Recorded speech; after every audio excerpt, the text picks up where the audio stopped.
मैंने एक तो डिस्टिंक्ट एंड रियल रूट का केस करवा दिया था, एक मैं ये चाहता हूँ कि रिपीटेड का भी केस करवा दूं ताकि उसका भी सारा प्रोसीजर आपको समझ आ जाए। क्वेश्चन नंबर 3 का D part, exercise 16.1, find definitized solution. अच्छा, फाइंड डेफिनेटाइज्ड सॉल्यूशन की जगह पे सोल्व द इक्वेशन ये भी लिखा होता है, आपने समझ आना, इसका डेफिनेटाइज्ड सॉल्यूशन फाइंड करना है, जनरल नहीं फाइंड करना। समझे बात? लिखवाते जाओ जरा, शाबाश। जैनो फातिमा, सबसे पहले क्या करेंगे? में सबसे पहले हम पार्टिकल इंटीग्रल फाइंड करेंगे। a1 is equal to 8, a2 is equal to 16। सबसे पहले जो जैनब कहती है कि पार्टिकुलर इंटीग्रल फाइंड करेंगे। दी मैंने तो यही फाइंड किया है, आपको पार्टिकुलर, पता नहीं आप क्या करेंगे। तो मैं भी पार्टिकुलर इंटीग्रल ही करूंगा। आपको क्या लगता है मैं इसकी पहले प्रेस ही बनाऊंगा? हो सकता है ना टीचर्स तो मुख्तलिफ मेथड यूज करते हैं, कोई पहले कुछ आगे पीछे करते हैं, तो आपका पता नहीं है ना, आप आगे पीछे भी कर सकते हैं। अच्छा अच्छा चलो चलो, शाबाश। A1 बताओ क्या है? a1 8 है, a2 16 है, b इक्वल टू 0 है। तो फार्मूला वाई तो पी a और नॉन कांस्टेंट है, तो हमारे पास पार्टिकल इंटीग्रल का फार्मूला बनेगा b over a2। B over A2, तो क्या आंसर आ गया? 0। 0। स्टैटिक इक्विलिब्रियम है, भी पार्टिकुलर इंटीग्रल में टी नहीं आ रहा तो स्टैटिक इक्विलिब्रियम ही होगा। जी जी दी सर, ये चीज मैंने क्वेश्चन किया, लेकिन मैंने ये चीज नहीं लिखी कि ये स्टैटिक है या मूविंग है। चलो ये ना लिखो, वैसे पता होना चाहिए, मैं भी इधर लिख रहा। इसके बाद जैनब क्या करोगी तुम? Complementary function. चलो अब इसमें a1 है, a1 a1 8 है, a2 16 ऑलरेडी हम a1 का स्क्वायर 64 आएगा, 4 a2 इज इक्वल टू 64। तो ये दोनों इक्वल आएंगे, तो रूट्स हमारे पास रिपीटेड बनेंगे। A1 का स्क्वायर 64 और 4A2 इक्वल टू 64। A1 का स्क्वायर इक्वल है 4A2 के। जी, तो रूट्स आर रिपीटेड, ये है repeated. The roots are repeated।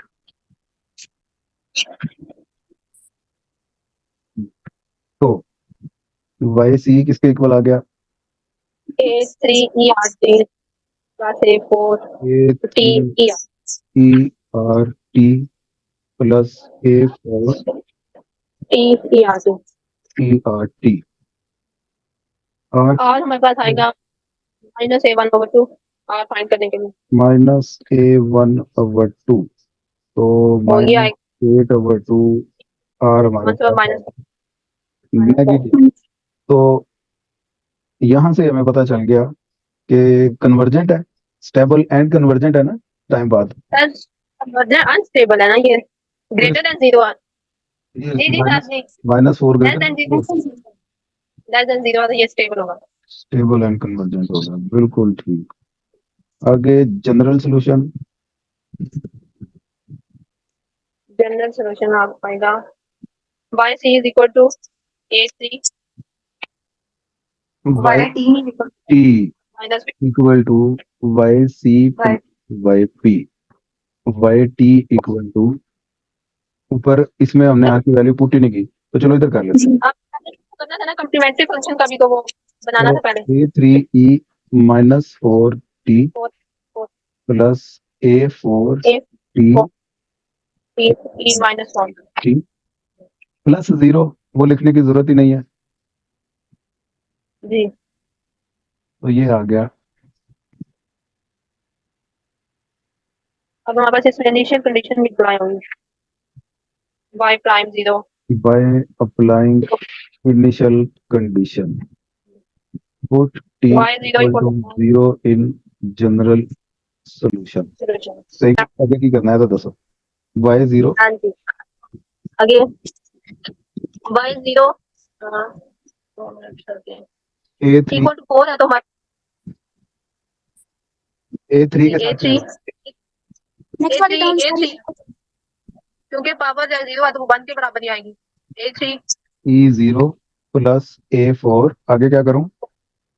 E zero तो ये जीरो जीरो हो प्लस जाएगा जीरो, पलट E0 लिखूं? तो ये होल और जाएगी क्यों जीरो सुनहरा खाली जीरो। ठीक लिखवा रही है ये बच्ची? हाँ जी तो ये A3 प्लस 0 हो गया। जी बाय की जगह पे भी 4 को अच्छा जी, y की जगह पे 4 पुट किया तो A3 इक्वल टू 4 आ गया। अब इसे किस में पुट कर दें बोला? इसे इक्वेशन में बोल सर, पहले इसका ऊपर वाली का डेरिवेटिव को ले लें, हाँ डेरिवेटिव जनरल सोल्यूशन। ठीक है भाई। सुमेरा तुम्हारी पार्टिसिपेशन कम है, देख लो दोनों आज पूरी फॉर्म में है दोनों बच्चे। सर मैं देख रही हूँ taking derivative of general solution. जी जनरल सोल्यूशन। अच्छा जी, अब इसका डेरिवेटिव लिखो भाई। y prime t is equal to minus 4 A3 e power -4 आगे प्लस A4 ई -4T। इधर अब देखे ना, इधर इधर फंसोगी, इधर क्या करवाने लगी हो? अलग अलग करने करके देंगे वो मैं A4 ई माइनस। अभी कौन बताएगा इसका डेरिवेटिव क्या होगा? सर टी का डेरिवेटिव तो 1 हो जाएगा ना, तो -4 ए की पावर 4 ई -4 टी हो जाएगा शायद। अच्छा जी, ज्यादा सर यहाँ पे एक बात पूछो इधर, क्या बात? एक बात पूछो इधर। पूछ लो, आपको किसने मना करना? ये T और E4T ये दो टर्म्स है ना, तो ये दो डिफरेंशिएट लिहाज से फर्स्ट का derivative second as it is, फिर सेकंड का derivative first as it is, वो वाला ये प्रोडक्ट रूल इसे बोलते हैं, तो यहाँ पे प्रोडक्ट रूल लगेगा लगे है ना। जी, वही लगेगा, उसके अलावा और क्या लगेगा? तो यहाँ पे फिर आएगा प्लस A4 ई पावर -4T और अगले में ये फिर मैं प्रोडक्ट -4। रूल इस ब्रैकेट में लगाने लगा हूँ, और प्रोडक्ट रूल मुझे A4 कोफिशिएंट है, फर्स्ट वैल्यू हाँ जी, सेकंड का डेरिवेटिव वो आ गया वो e -4 पावर -4t, और ये -4 शुरू में भी आ जाएगा, ये मैं इधर लिखूं, -4 जी। बीच में साइन प्लस का A4 इंटू ई की पावर -4t एज इट, और t का डेरिवेटिव 1। अब ये हो गया प्रोडक्ट रूल। दोबारा आंखें खोल के इसको देख लें, लिख लें और बताएं किसी को नहीं समझ लगी तो। जी सर लग गई है। जिस बुझे दिल से गाय न लग गई है, ये मैं समझ सकता हूँ। सर ये वाला मैंने स्टेप नहीं किया था, तो वो मैं समझ रही हूँ कि आपने क्या करवाया, और थोड़ा मैं लेट नहीं आई हूँ ना, तो इस वजह से हो जाता है वैसे इसका, मुझे समझ आ गया ये क्वेश्चन। कोई बात नहीं, आगे से ना कल से लेट ना होना। ई A3 ई -4t, ये -4 A4t ई -4t हाँ जी plus A4 plus A -4t। अब इसमें t की जगह 0 पुट करेंगे। जी सर, यहाँ पे हम बस इनिशियल कंडीशन लिख के भी तो लिख सकते हैं ना, यहाँ ये लाजमी लिखना है कि put p is equal to 0। आगे लिख देंगे तो जरा सही है, सही रह जाएंगे।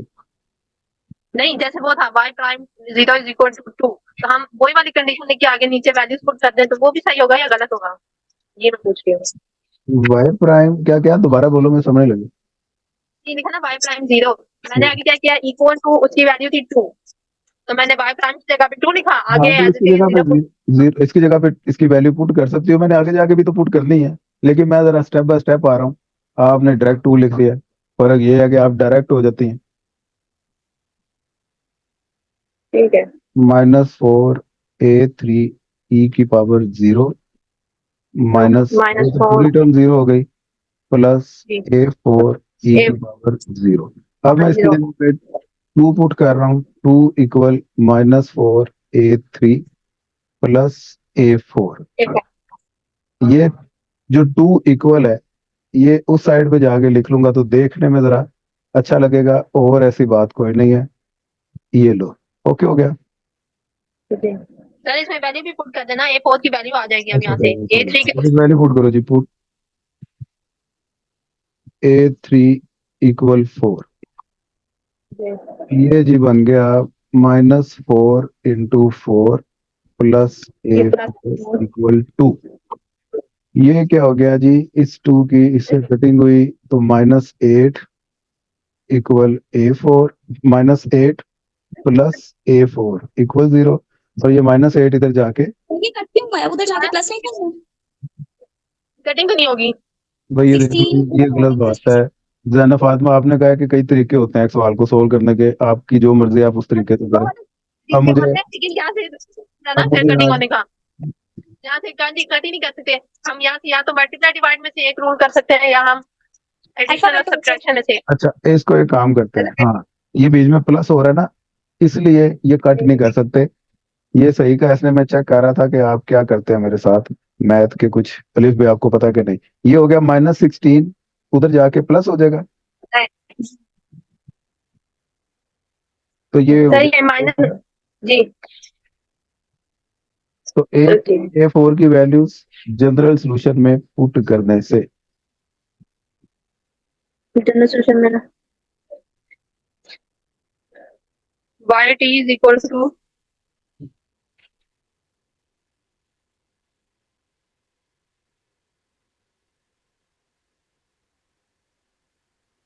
हाँ जी, y t t is equal to equal to 4t minus 4t 4e t minus 4t plus 18 e minus e 4t। 40 ले जी, शाबाश, ये आ गया डेफिनेटाइज्ड सॉल्यूशन। जी। हेडिंग दें रिलेशनशिप बिटवीन रूट्स। ये आज आपका नेक्स्ट काम, टॉपिक है। देखते हैं ये कौन करके आता है आप में से। दो ही रूल हैं जी इसमें। कितने रूल हैं? 2।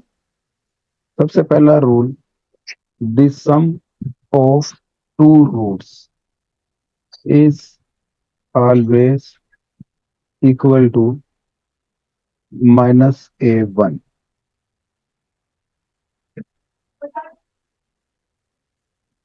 समझ लगी बात? जी। मसलन आप R1 प्लस R2 करेंगे, -a1 के इक्वल आएगा। तो ये काम आपने खुद करना है, ये आपका होमवर्क है। R1 का फार्मूला पता है ना क्या होता है?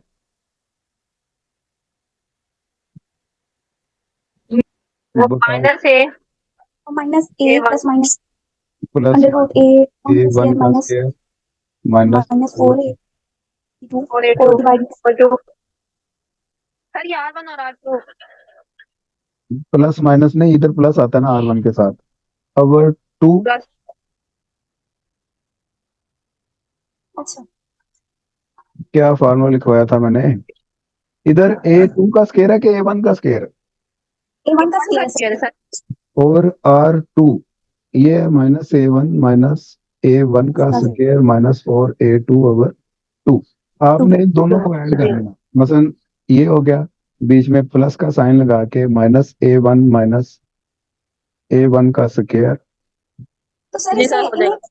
ये जैसे हो लास्ट टाइम जाएगा। किया आपने, जाके इनको सेपरेट कर लेंगे प्लस और माइनस। तो चुप करो, तुम्हें समझ नहीं आ रही मैं क्या कह रहा हूँ? इन दोनों को आपने ऐड करना है, ब्रैकेट्स खोल के इनको सोल्व करना है स्टेप बाय स्टेप। एलसीएम लेंगे पहले, एलसीएम लेने के बाद देखेंगे कटिंग शटिंग हो रही है कि नहीं हो रही, इनको फिर सोल्व करेंगे। ये आपने बेसिकली सर हो R1 प्लस R2 किया ना, तो R1 प्लस R2 जी -a1 के इक्वल आ जाएगा। ये आपने प्रूफ कर लेना है। ओके हो गया? जी। अब ये अभी दूसरी कर दे, 2 मिनट लगेंगे। बाद में कर लेना ना, ये घर से करके मुझे चेक करवा देना। जी सर। अभी आगे दूसरा भी तो है proof. The product of roots, ये किसके इक्वल होगा? Is always equal to A2।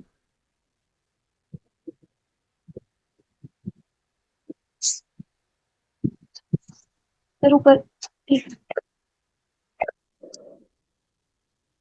R1 sir R2 ये इक्वल टू A2 होता है। इसमें अगेन R1 का फार्मूला R2 का फार्मूला लिख के इन दोनों को मल्टीप्लाई करना है। मल्टीप्लाई करेंगे तो R1 R2 आपने ये बताना है A2 के इक्वल आ रहा है कि नहीं आ रहा। ये दो छोटे छोटे काम आपके जिम्मे हैं। देखते हैं कल कौन करता है और कौन नहीं करता।